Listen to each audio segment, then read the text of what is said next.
Hi అండి, welcome to my channel Anukar vlogs. Video నచ్చితే subscribe చేసుకోవడం మర్చిపోకండి. అంతేకాదు లైక్ చేయండి, షేర్ చేయండి అండ్ కామెంట్ కూడా చేయండి. చాలామంది చికెన్ దమ్ బిర్యానీ చేసేటప్పుడు అడుగు మాడిపోవడం లేదా రైస్ విరిగిపోవడం, మెత్తబడిపోవడం, పెరిగి ఎక్కువ వేసేయడం వల్ల వాటర్గా దిగిపోవడం, అడుగు వాటర్ ఉండిపోవడం, చికెన్ పీసెస్ ఊడిపోవడం ఇలాంటి ఫేస్ చేస్తూ ఉంటారు కదా. అలాంటి వాళ్ళ కోసమే ఈ చికెన్ బిర్యానీ విత్ టిప్స్తో పాటు ఈ చికెన్ బిర్యానీ చేసి చూపిస్తున్నానండి. మనం కేజీ చికెన్ తీసుకుంటే పక్కగా కేజీ రైస్ తీసుకుంటే సరిపోతుంది. కేజీ చికెన్కి కేజీ రైస్ సరిపోతుంది. పెరుగు అయితే 100 గ్రాములు అలా పడుతూ ఉంటుంది. కాకపోతే చికెన్ పెరిగే కొద్దీ లేదా రైస్ పెరిగే కొద్దీ పెరుగు క్వాంటిటీ అనేది మనకి చేంజ్ అవుతూ ఉంటుంది. ఇక్కడ నేను చూపించిన మసాలా నెక్స్ట్ షార్ట్ వీడియోలో అప్లోడ్ చేస్తాను. నేను ఫ్రెష్గా కడిగి పెట్టుకున్న కేజీ చికెన్ని తీసుకున్నాను.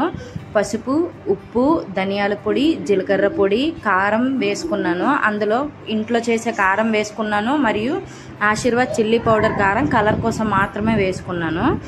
కారం వేసుకున్నాను. చికెన్ మసాలా కూడా వేసుకోండి. ఇందాక మనం దంచి పెట్టుకున్న మసాలాను కూడా వేసుకోవాలి. వేసుకున్నాక ఆనియన్స్ని నేను ఫ్రై చేసుకోలేదు. కాకపోతే ఆనియన్స్ ఫ్రై చేస్తేనే బాగుంటాయి, కానీ నాకు టైం లేక నేను ఫ్రై చేసుకోలేదు. ఆనియన్స్ కేజీకి అయితే 5 ఉల్లిపాయలు కట్ చేసుకొని వేయించుకొని వేసుకుంటే సరిపోతుంది. అల్లం వెల్లుల్లి పేస్ట్ వేసుకొని ఆనియన్స్ వేయించుకున్న ఆయిల్ ఉంటుంది కదా, ఆయిల్ కూడా వేసుకొని బాగా మసాజ్ చేసుకోవాలి.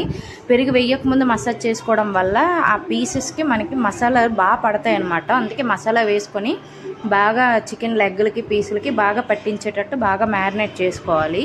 ఆ తర్వాత కొత్తిమీర, పుదీనా అనేది మస్ట్ అండ్ షుడ్. ఈ రెండు ఉంటే చికెన్ దమ్ బిర్యానీ ఇంకా బాగుంటుంది. నేను కేజీ చికెన్కి ఒక నిమ్మకాయ, టోటల్ నిమ్మకాయని తీసుకున్నాను. ఈ వీడియోలో ఒక చెక్క మాత్రమే చూపించాను, కానీ టోటల్ నిమ్మకాయని తీసుకున్నాను. కస్తూరి మేతి కూడా వేసుకున్నాను, టేస్ట్ బాగుంటుంది. అండ్ 4 పచ్చిమిరపకాయలని నిలువుగా కట్ చేసి వేసుకున్నాను. నెయ్యి కూడా వేసుకుంటే సూపర్గా ఉంటుంది టేస్ట్. వేసుకొని మరొకసారి మొత్తం నీట్గా మ్యారినేట్ చేసుకున్నాను. ఇక్కడ పెరుగు తక్కువైతే చికెన్ ఎలా కనిపిస్తుందో చూపిస్తాను చూడండి. నేను ఇక్కడ పెరుగు ఆల్రెడీ చాలా తక్కువ వేసి నేను ఒకసారి మ్యారినేట్ చేసి మీకు ఇక్కడ చూపిస్తున్నాను చూడండి. ఇలా చికెన్ ఇక్కడ మనకి చికెన్కి అసలు పెరుగు సరిపడలేదు. మళ్ళీ సెకండ్ టైం నేను పెరుగు వేసుకున్నాను. ఫస్ట్ టైంకి సెకండ్ టైంకి మీరు తేడా అబ్జర్వ్ చేయొచ్చు. చూసారా, ఫస్ట్ టైంకి సెకండ్ టైంకి. ఫస్ట్ టైం అస్సలు మనకి ఇది అవ్వలేదు కదా, సెకండ్ టైం ఇలా. ఇక్కడ ఏదైనా మీకు ఉప్పు కారాలు ఏవైనా తక్కువ ఉంటే ఇక్కడ టేస్ట్ చూసుకొని ఉప్పు కారాలు యాడ్ చేసుకోవచ్చు. నేను హోల్ గరం మసాలా మొత్తం ఒక బౌల్లోకి తీసుకున్నాను.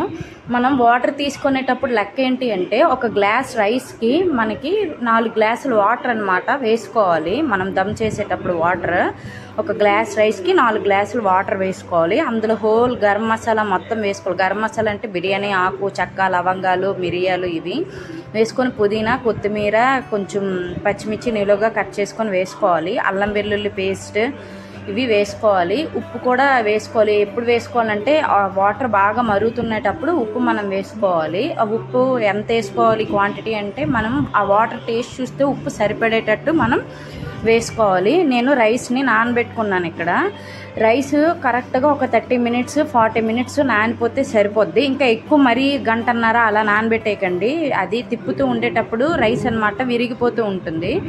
సాల్ట్ చెప్పా కదా, మనం ఆ నీళ్ళు టేస్ట్ చేస్తే ఉప్పుగా ఉండేటట్టు ఇది చేసుకోవాలి. ఆ వాటర్ మొత్తాన్ని మనము బాగా మరిగించుకున్న తర్వాత ఒక 1/2 గ్లాస్ వాటర్ తీసుకొని మనం మ్యారినేట్ చేసిన చికెన్ దాంట్లో వేసుకొని కలుపుకోవడం వల్ల మనకి చికెన్ బిర్యానీ తినేటప్పుడు ముద్దలుగా మనకి మసాలా పడకుండా ఉంటుంది. నీట్గా అన్నిటికీ చక్కగా ఫ్లేవర్ పడుతుంది, కానీ మనకి ముద్దలుగా పడడం అలా ఏం ఉండదు.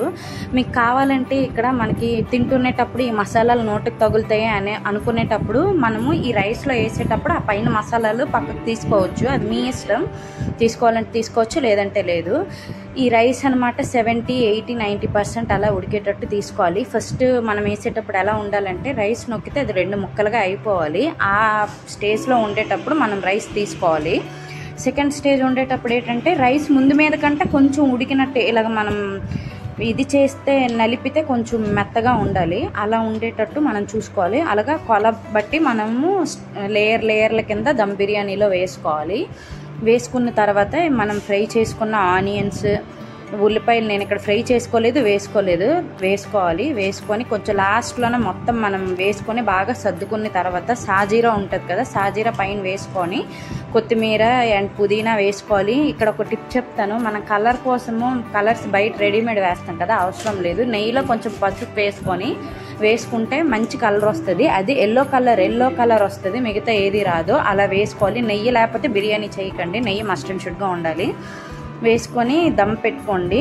ఒరిజినల్గా దమ్ పెట్టేటప్పుడు ఏంటి అంటే ఈ లాస్ట్లో నేను కొంచెం బిర్యానీ మసాలా పైన జస్ట్ అలా జల్లని స్ప్రింకిల్ చేస్తే బాగుంటుంది, చేసుకోండి. జీడిపప్పు కూడా వేసుకోవచ్చు నచ్చితే ఫ్రై చేసింది. దమ్ పెట్టేటప్పుడు మనకి అల్యూమినియం ఫాయిల్ కానీ లేదా మైదా పిండి ముద్ద కానీ అలా పెట్టుకోవాలి, టిష్యూ పేపర్లు కానీ. నేను ఇక్కడ మీకు వీడియోలో కొన్ని టిప్స్ చూపించడం కోసం పెట్టుకోలేదు. ఇక్కడ చూసారా, మధ్యలోన మనకి దమ్ అయిందో లేదో తెలుసుకోవాలి అనుకునేటప్పుడు లాస్ట్ ఎడ్జ్లో మనం జస్ట్ అలాగ రైస్ని కదుపుతూ తీసుకుంటే కింద వాటర్ ఉంది అంటే ఇంకా దమ్ అవ్వలేదు, పెట్టుకోవచ్చు. లేదు అనుకుంటే 30 minutes లో ఫ్లేమ్లో దమ్ చేసుకున్నా మనకి చక్కగా నీట్గా రైస్ దమ్ అయిపోతుంది అనమాట, పొడిలాడుతూ దమ్ అవుతుంది. చికెన్ బిర్యానీ అయిన వెంటనే తీసేయకండి, ఆ 15 minutes అయిన తర్వాత చికెన్ బిర్యానీ తీసి సర్వ్ చేసుకుంటే సూపర్గా ఉంటుంది. చికెన్ దమ్ బిర్యానీ టేస్ట్ని బాగా ఎంజాయ్ చేయొచ్చు. మనకి ఇంకా అయ్యిందా లేదా అనుకునేటప్పుడు నార్మల్గా ఒక పుల్లను కానీ లేదా నార్మల్గా జస్ట్ గరిటితో జస్ట్ లైట్గా కదిపితే కింద వాటర్ ఉంటే ఇంకా అవ్వలేదు. 30 minutes లో ఫ్లేమ్లో ఒక పెనం బాగా వేడెక్కి పెనం మీద పెట్టుకున్నా మనకి కింద అడుగు మాడదండి. వీడియో నచ్చితే సబ్స్క్రైబ్.